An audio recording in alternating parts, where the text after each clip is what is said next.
जो भी मुख्यमंत्री बनेगा बाबा को मंजूर है। मौजूदा सरकारों ने गांव में पश्चिमों के ऊपर बैन लगा दिया, कमाल की बात है। हम खेल संवारेंगे हरियाणा प्रदेश के उन बुजुर्गों का जिनकी पेंशन काटी जा रही है।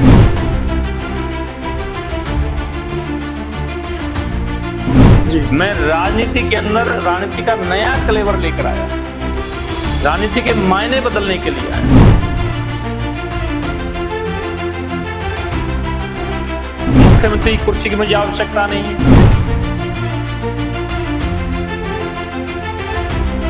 कहा था कि मौजूदा सरकार ने हरियाणा प्रदेश में गांव-गांव में शराब के ठेके खोले हैं, जबकि जनता कल्याण मोर्चा की सरकार बनेगी, गांव-गांव में दूध के बूथ होंगे।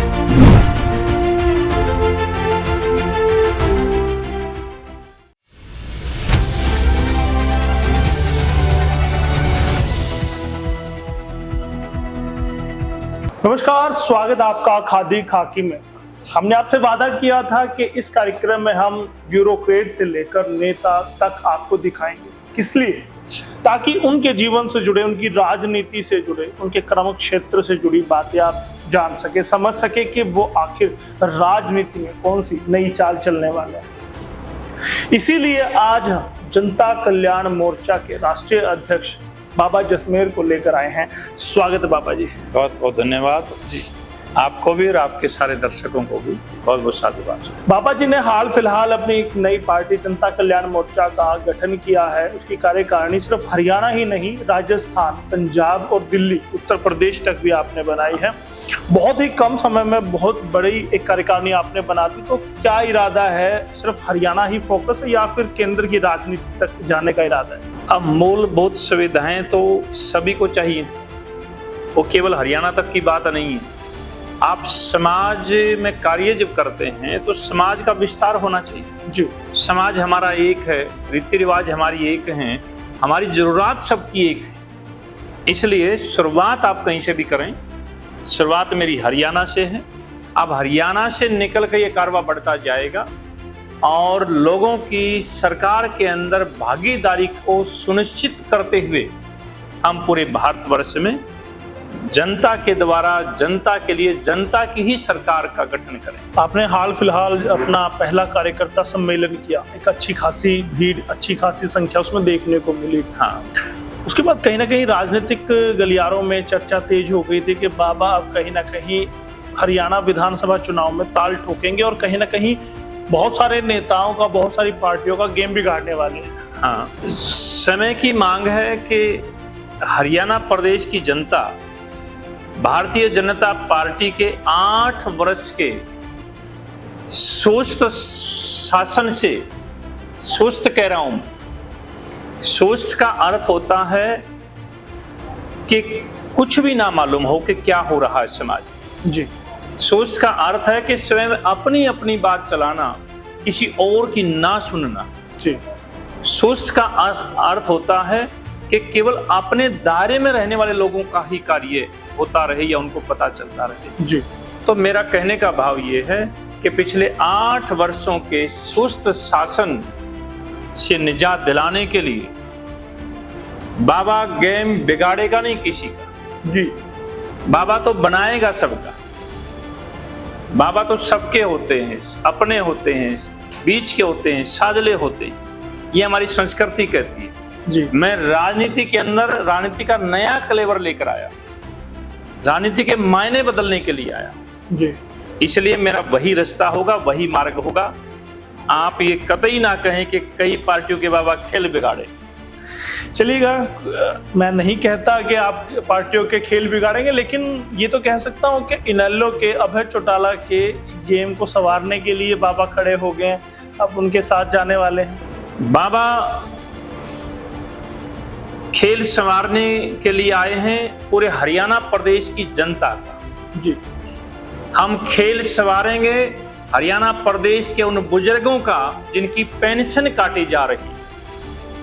हम खेल संवारने आए हैं उन सारे कर्मचारियों का जिनकी पेंशन को हटा दिया गया है। हम खेल संवारने आए हैं उन सारे किसानों का इनसे वादा किया गया था कि 2022 में आपकी आय दोगुनी हो जाएगी, जबकि उनकी आय घट गई है, जबकि किसानों को लंबे लंबे आंदोलन करने पड़ते हैं। हम खेल संवारने आए हैं उन सारे सरपंचों का जिनको चुनने के बाद भी इतिहास में पहली बार हरियाणा प्रदेश की सरकार के द्वारा, पुलिस के द्वारा डंडों से, लठों से पीटा गया है। इसलिए मैं केवल एक पार्टी का खेल संवारने नहीं जा रहा हूं जी। आपने पूछा कि आप लगता है अभय सिंह चौटाला जी का खेल संवारने के लिए जा रहे हैं जी। मैं पूरे हरियाणा प्रदेश की जनता का खेल संवारने जा रहा हूं। मैं पूरे प्रदेश की गांव का, देहात का, जवान का, किसान का, महिलाओं का, खिलाड़ियों का, अधिकारियों का, मजदूरों का खेल संवारने के लिए मैं आ रहा हूं। लेकिन भाजपा के लिए तो आप मुखर रहते हैं, उनको घेरने के लिए लगे रहते हैं, उनकी कमियां गिनवाने का काम करते हैं। तो वो जो गुस्सा है, जो एक तड़प है, जनता का भला नहीं हुआ, जनता का विकास नहीं हुआ, वो सिर्फ भाजपा को लेकर भी है या फिर कांग्रेस को लेकर भी उतना ही द्वेष है, उतना ही गुस्सा है? हम आपके सामने महात्मा रूप में बैठे हैं जी। तो महात्मा का जो स्वभाव होता है, जब गुण धर्म कार्य होता है, हमें उसी पे चलना चाहिए। कबीर जी को मैं मान के चलता हूं जी। स्वामी विवेकानंद जी को मैं मान के चलता हूं, तो जो विचारधारा में उसी पे चलता हूं। कबीर साहब कहते हैं, कबीरा खड़ा बाजार में ना काहू से बैर। जी जी। और ऊंच नीच हम किसी को नहीं मानते, हम सबको समान लेके चलते। समान लेकर चलते हैं। बाबा इतना आश्वस्त कैसे है? क्योंकि कल की आपकी पार्टी है, बहुत छोटी आपकी पार्टी है, तो कैसे सरकार बना ले? भलाई का जो कार्य होता है, अच्छा जो कार्य होता है, उसकी कभी भी तैयारी नहीं करी जाती जी। कभी बनावटी नहीं होता है जी। आप आज ही अच्छा कार्य करें तो सब आपके साथ होते हैं। मान लिया आप गांव के अंदर जा रहे हैं, एक चौक के ऊपर नाली टूटी हुई है, उस पे एक पत्थर रखने से सब आसानी से गुजर जाते हैं। और माना कई वर्षों से वो नाली टूटी पड़ी है, पत्थर नहीं उस पे किसी ने रखा है, और आप उस गांव में पहली बार अगर आज आए हैं और आप उस पत्थर को रख देते हैं, तो सारे गांव के लोग आपके साथ हों, आपका सम्मान करेंगे। अच्छा काम, सुंदर काम, सामाजिक काम, आध्यात्मिकता का काम, सामाजिकता का काम आप कभी भी शुरू कर सकते हैं। जी। मैं क्यों नहीं आश्वस्त होऊंगा? क्योंकि आपने पूछा कि क्या मुख्यमंत्री आप होंगे? नहीं, हम स्वयं किसी को बनाने में आगे बढ़कर बिठाने में था। इसलिए पूरी तरह से मैं आश्वस्त हूं, क्योंकि जितनी मैं बातें कर रहा हूं, वह सारी मैं हरियाणा प्रदेश की जनता की बात कर रहा हूं।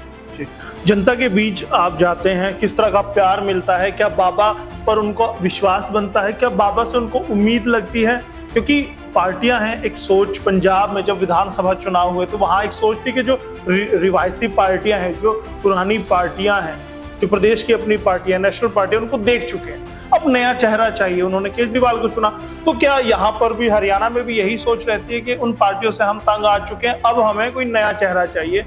किस तरह का प्रभाव पड़ता है उन लोगों पर और किस तरह का प्यार आपको मिलता है? अब हरियाणा प्रदेश में हरियाणा की गठबंधन सरकार से लोग दुखी हैं। जी। हरियाणा प्रदेश की 2 पार्टियों की सरकार जो चल रही है, उससे लोग दुखी हैं। आप इस बात को मानो कि हरियाणा प्रदेश की सरकार आम लोगों से बहुत काफी दूर है, आम जनता की परिधि से बहुत दूर सरकार है। जी। कहने को सारी बातें चलती हैं, लेकिन किसी को ये मालूम नहीं कि सरकार के अंदर जाना हो तो दरवाजा कहां से शुरू होगा। जी। इसलिए आपने जो पूछा कि लोगों की क्या अपेक्षाएं हैं, लोग आज की मौजूदा सरकार से दुखी और परेशान हैं, लाचार हैं। जी। इसलिए हम लोगों के बीच में गए हैं और निरंतर जाते रहते हैं। पूरे हरियाणा प्रदेश का मैं दौरा करता हूं। जी। तो लोगों की एक ही मांग है कि किसी तरह इस निरंकुश सरकार से हमें हमारा पिंड छुड़वा दिया जाए, यानी मुक्ति मिलाए, और मुक्ति बाबा कराएंगे। क्योंकि हाँ, क्यों नहीं कराएंगे? बाबा का तो काम ही ये होना चाहिए। तो मुक्ति का द्वार बाबा के द्वार, हमारे मुक्ति का द्वार बाबा के द्वार, और आने वाली सरकार जनता की सरकार, मैं शुरू से ही कह रहा हूं। जी। अगर सारी पार्टियां मिलकर, विपक्ष इकट्ठा होकर आगे बढ़ता है, तो वो जनता की सरकार हो, सबकी सरकार। आपका तो स्लोगन भी यही है कि अब की बार बाबा की सरकार। हाँ, बाबा की सरकार अब मैं सबको साथ लेके चल रहा हूं तो वो हमारी ही सरकार हो। बिल्कुल बिल्कुल। आपने वादे बहुत सारे किए हैं, आपने अपना मेमोरेंडम जब बनाया, आपने अपना घोषणा पत्र, शपथ पत्र, जो भी आप उसे कहें, बहुत सारे उसमें वादे किए। एक वादे का मैं जिक्र करूंगा, उसके बारे आपसे जानना चाहूंगा। हाँ, आपने जिक्र किया कि जो टोल है, टोल से बाबा हमेशा आप उठाते हैं बात के, टोल से दुनिया दुखी है, घर से निकलता है पर बीमार है, परेशान है तो दुखी होता है। टोल आप उखाड़ फेंकेंगे, क्या संभव है? कर पाएंगे आप? क्यों नहीं कर पाएंगे भाई? आप मेरे से पूछ रहे हैं, आप बताइए कैसा समय आ गया। मीडिया के लोग भी अपने मीडिया हाउस में बैठकर भी ये कह रहे हैं कि क्या आप इस काम को कर पाएंगे? जी। जबकि जो काम पूरी तरह से नाजायज माना जाता है। देश आजादी से लेके अब तक क्या पहले रोड नहीं बने हुए थे? गांव से गांव को मिलाने का क्या सरकार का दायित्व नहीं होता है क्या? जी। शहर से शहर तक का पक्का मार्ग बनाकर देने का क्या सरकार की जिम्मेदारी नहीं है? क्या मूलभूत सुविधाओं के अधिकार के रूप में नहीं आता क्या? और जबकि रोड सिंगल रोड हराने की बात तो ये, सिंगल रोड जो पहले के बने हुए थे उन पर भी टोल लगाया है, और जो नए अगर हाईवेज अगर आप बना रहे हो तो फिर सुविधा किस बात की हुई अगर आप टोल वसूल रहे हैं? क्या रोड बनाने का टेंडर नहीं दिया जाता? क्या कंपनी फ्री में बना कर देती है? मेंटेनेंस के नाम पर जो शुरू से का बिजली, पानी, सड़क और दवाई, जी, ये तो मूलभूत सुविधाएं हैं, ये सरकार की जिम्मेदारियां बनती हैं। इसलिए टोल के ऊपर जब आप चलते हैं, आप विचार करिए, पहले तो ये टोलों की चर्चा भी नहीं होती थी। मेरे को आप बताएं, सब लोग अच्छी तरह से जानते हैं, ये टोल अभी तो आए हैं जी, जस्ट आए हैं 5, 7, 10 साल से आए जी। और इस टोलों की वजह से पैसा तो जाता ही जाता है। कितनी भारी परेशानी से गुजरना पड़ता है, कोई कभी विचार करता है क्या? हर शहर के बीच में टोल आ जाता है, टोल के ऊपर मन मर्जी से बैरिकेड लगाए जाते हैं। अगर 10 द्वार हैं तो उनमें से 2 को खोला जाता है। टोल वाले लूटते तो लूटते ही लूटते हैं, लेकिन वो फिर ये भी करते हैं कि 10 में से 2 द्वार खोलते, लोगों को लाइन में लगाया जाता है। बताइए आप जी, कमाल की बात। तो सबसे जेब से पैसे देकर मतलब लाइन में लगते हैं। मुक्ति दिलाएंगे उससे? मुक्ति दिलाएंगे, टोल को हटा दिया जाए। बिल्कुल हटा दिया। वहां आदमी बीमार है, कोई जल्दी में है, कोई सर्विस पर जा रहा है और वहां पर उनको लाइन में खड़ा किया जाता है, आधा घंटा बीत जाता है। और अगर कोई आदमी बोलता है इनके पास लाइसेंस दे रखा आपने गुंडागर्दी, ऐसा कोई टोल नहीं है जहां पर अगर कोई गाड़ी वाला बोलता है साथ में बेटी हो, माँ हो, बहन हो, भाई हो। कमाल की बात, ये क्या स्वतंत्रता की बातें हैं? क्या यही श्रवण में बातें हैं? क्या अमृतकाल महोत्सव ऐसा ही चलता है क्या? हर शहर के बीच में टोल लगा दिया गया है और जहां 20, 30, 50, 100 लोग ऐसे खड़े कर दिए हैं जो बदतमीजी करते हैं, माताओं की, बहन की, बेटी की, बुजुर्गों की और जवानों की शाम तक वो लड़ाई झगड़ा करके वहां से बेइज्जती करने का काम करते हैं। तो उनको हटाएंगे आप? टोल को पूरी तरह से हटाएं। इसके अलावा अगर बात करूं मैं बाबा, कौन कौन से ऐसे काम है जो जनता के लिए जनता कल्याण मोर्चा करने वाला है? आप सबसे बड़ा तो एक ही काम देख लीजिए, एक राशन कार्ड होता था जी, सीधा साधा राशन कार्ड है, सबको मालूम था। अब आप बताइए, हर महीने कभी बोलेंगे अभी ये कागज बदलो 1000 रुपए लगेंगे, कभी कहेंगे 500 रुपए लगेंगे। ये छोटी बात हो सकती है, लेकिन सबसे बड़ी परेशानी की बातें हैं कि कहीं फैमिली आईडी लागू कर दी गई। अभी और नया काम चला रहे हैं कि अभी आपका मीटर के साथ आधार को जोड़ेंगे, कभी पैन कार्ड को जोड़ेंगे। बहाने से लोगों को तंग किया जाता है, बहाने से लोगों की जेब को खाली किया जाता है, नई नई स्कीमों के नाम पर सारी सुविधाओं को काटा जाता है। आप स्वयं ही देख लीजिएगा, कहीं बीपीएल कार्ड किसी नाम पर काटे गए, पेंशन बुजुर्गों की किसी नाम पर काटी गई। हरियाणा प्रदेश के चीफ मिनिस्टर कह रहे थे कि भाई पहले 180 रखा था, अब हमने 3 लाख रख दिया। क्यों? कोई जवाब मांगने वाला हो, 180 का क्या क्राइटेरिया आपने बना जी, और बनाया था तो फिर 3 किस वजह से आपने किया है? क्या आप अपने लाभ के लिए, अपने फायदे के लिए, चुनाव जीतने के लिए? हरियाणा प्रदेश की सरकार अपने द्वारा कराए गए कार्यों के बल पर चुनाव नहीं लड़ना चाहती है, चुनाव लड़ भी नहीं सकती है, जीत भी नहीं सकती है।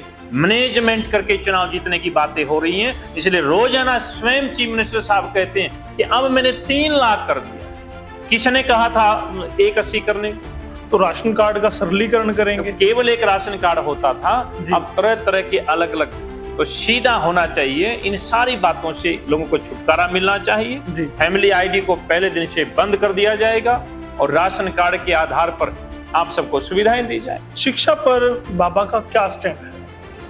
शिक्षा एक बेस होता है बच्चे का जी, जबकि अब उस शिक्षा को भी खत्म किया जा रहा है।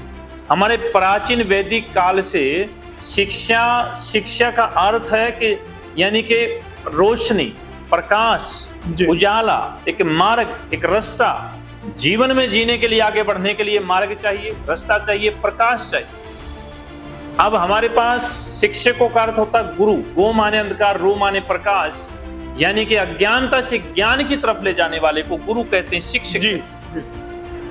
अब उस शिक्षा में केवल कागजी शिक्षा बची है और उसमें भी कैटेगरी बना दी गई है कि अभी सरकारी और प्राइवेट में, और प्राइवेट के नाम पर एक बहुत बड़ी इंडस्ट्री खड़ी कर दी गई। जबकि होना यह चाहिए, जनता कल्याण मोर्चा की सरकार आएगी और शिक्षा को प्रैक्टिकली लेकर आएंगे।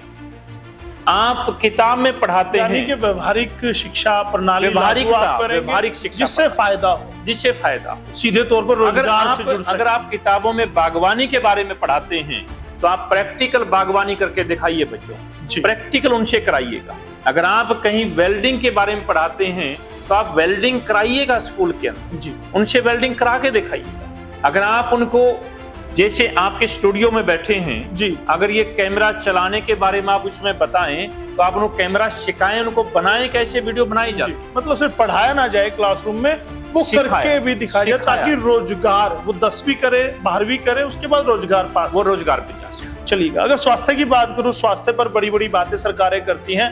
बाबा जसमेर का या जनता कल्याण मोर्चा का क्या स्टैंड स्वास्थ्य पर रहने वाला है? जनता कल्याण मोर्चा स्वास्थ्य के ऊपर अगर हम बात करते हैं, अब मान लिया मेरी बहुत गहरी बातें होती, मान लिया आपके सिर में दर्द हुआ है जी, आप सर के दर्द की दवाई लेने जाएंगे, लेकिन सिर में दर्द हुआ क्यों ये तो जानना चाहिए जी।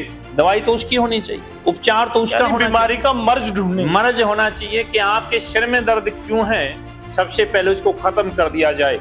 जबकि होता यह है कि पहले सर के दर्द की दवाई देंगे, 2 दिन के बाद फिर आप और बीमार हो जाए। इसलिए जनता कल्याण मोर्चा आपने स्वास्थ्य की बात करी है। अगर आप केवल एक दूध की बात को लेकर चलो, आप एक दूध के ऊपर विचार करिए, मौजूदा सरकारों ने गांव में पशुओं के ऊपर बैन लगा दिया, कमाल की बात। जबकि हमारा भारतवर्ष ग्रामीण भारत है, हमारा भारत जो है गांव का भारत है, और गांव के अंदर हम डिपेंड रहे हैं पशु और कृषि 2 के ऊपर रहे जी, सभी लोग। और पशु जिस घर में होता था, कामकाज भी था, स्वास्थ्य था और शुद्ध दूध, हमें दूध दही का खाना, जिसका नाम हरियाणा। इसलिए दूध के ऊपर जब मैं चर्चा करता हूं, मैंने कहा था कि मौजूदा सरकार ने हरियाणा प्रदेश में गांव-गांव में शराब के ठेके खोले हैं, जबकि जनता कल्याण मोर्चा की सरकार बनेगी, गांव-गांव में दूध के बूथ होंगे और आज केमिकल्स का बना दूध पी। आप कमाल की बात, आप देखिए कितना दूध उत्पादन में होता है, एक 18-19 करोड़ लीटर लगभग उत्पादन होता है, जबकि खपत 90 करोड़ लीटर से ज्यादा है। ये टेक्निकल कंप्लीट आंकड़े नहीं है मेरे पास जी जी, मैं केवल एक अंदाजा सा बता रहा हूँ जी। इस बात के ऊपर कोई ध्यान नहीं दिया जा रहा। आपकी सरकार आएगी और उसी दूध से सारी मिठाइयां बनती हैं जी। सभी शहरों में कितनी मिठाइयों की दुकान है, इसके ऊपर कोई ध्यान नहीं दिया जाता। अगर कोई 2 भैंसे बांध के गुजारा करे उसको भैंसों के ऊपर भी रोक दिया जाता है। स्वास्थ्य की जो समस्या जड़ से शुरू होती है, आप उस पर काम सबसे पहले दूध के ऊपर जी। छोटा बच्चा दूध पीता है, उसका विकास होता है, बीमार भी दूध पीता है। हम कितने आइटम हमारे मिठाई के बनते हैं जी, दूध से तो बनते। यानी दूध की नदियां बाबा बहाने वाले हैं हरियाणा में। हाँ क्यों नहीं, इसलिए मैंने कहा था कि भाई दूध के ऊपर ध्यान हो। बाबा फायर ब्रांड नेता हैं या बाबा कहा जाए तो कहीं ना कहीं लगता है कि उत्तर प्रदेश के मुख्यमंत्री योगी आदित्यनाथ से प्रभावित है। क्या उन्हीं की तरफ फायर ब्रांड नेता मुख्यमंत्री बनना चाहते हैं? देखिए, मैं अभी भी पहले भी कह रहा था, मैंने जो बात कही कि भाई सारे लोग इकट्ठे हो जाएं जी, मुख्यमंत्री कुर्सी की मुझे आवश्यकता नहीं है। जी। ये क्यों कहा?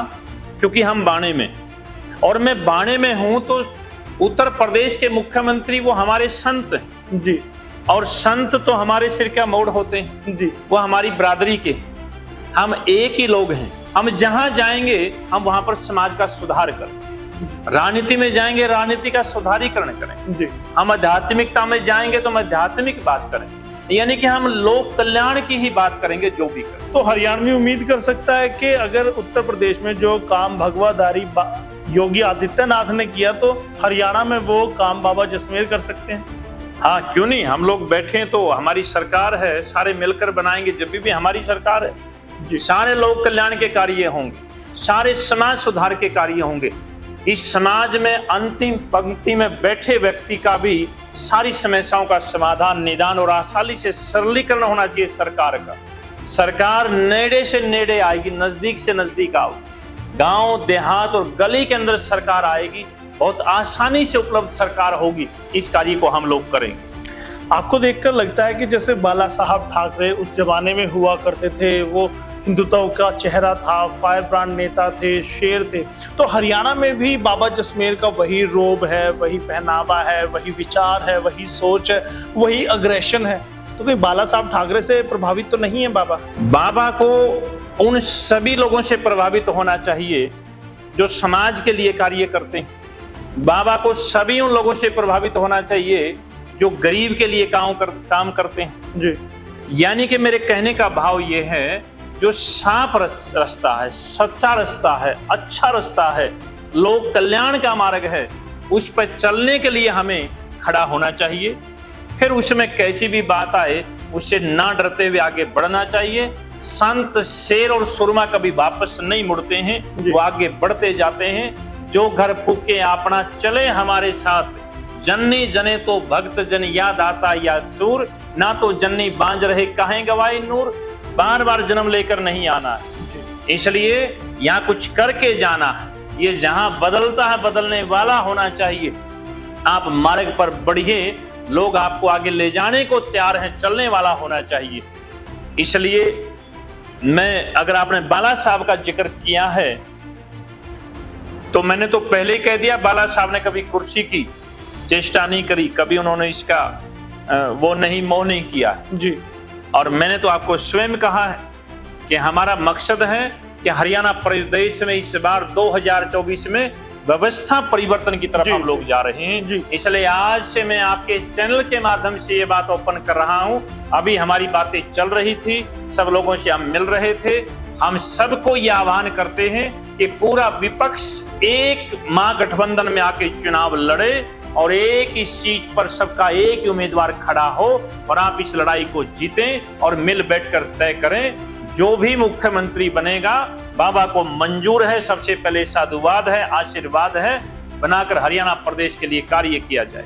जी चलिएगा, अगर ये इंटरव्यू देखने के बाद हरियाणा के युवा, हरियाणा की महिलाएं, हरियाणा के पुरुष अगर चाहें कि जनता कल्याण मोर्चा से जुड़े, बाबा के साथ जुड़े, इस पावन यज्ञ में अपनी आहुति डाले, तो कैसे बाबा से जुड़ सकते हैं?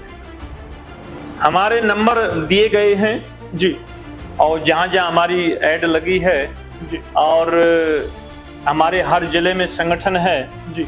हमारा फेसबुक के ऊपर भी बाबा जसमेर सिंह जी महाराज के नाम से पेज है, फेसबुक पे चलता है। जनता कल्याण मोर्चा के बहुत सारे पेज चलते हैं, उन पे कहीं पर भी आप क्लिक करेंगे या हमारे कार्यक्रम चलते रहते हैं और आप उस पे एक बार आप कहीं मैसेज करेंगे तो लोग अपने आप आपसे, हमारे पदाधिकारी जुड़ेंगे। जी चलिए बाबा जी, बहुत बहुत धन्यवाद मैं करूंगा। आप हरियाणा आज के स्टूडियो आए और खुले मन से आपने भविष्य की परियोजनाएं भी खुले मन से हमें और हमारे दर्शकों को बताई। बहुत बहुत धन्यवाद मैं। बहुत तो दोस्तों, क्या आपको लगा कि बाबा जसमेर जनता कल्याण मोर्चा को कितना आगे लेकर जाएंगे? महागठबंधन की जो बात कही, क्या वाकई में वो हरियाणा की दशा और दिशा तय करेगा? क्या वो भाजपा और जजपा गठबंधन को पटकनी देगा? ये जरूर बताइएगा। क्या आपको लगता है कि बाबा के पास वो ताकत है, वो शक्ति है, वो युवा शक्ति है, वो लोगों का हुजूम है जो बदलाव करेंगे, जो हरियाणा को बदल देंगे? हमें जरूर बताइएगा। कमेंट के माध्यम से हमारे साथ जुड़े रहिए और बताइए कि जनता कल्याण मोर्चा कितनी सीटें जीतने वाला है। बहुत बहुत धन्यवाद। हरियाणा आज के लिए खादी खाकी से यशपाल कंची।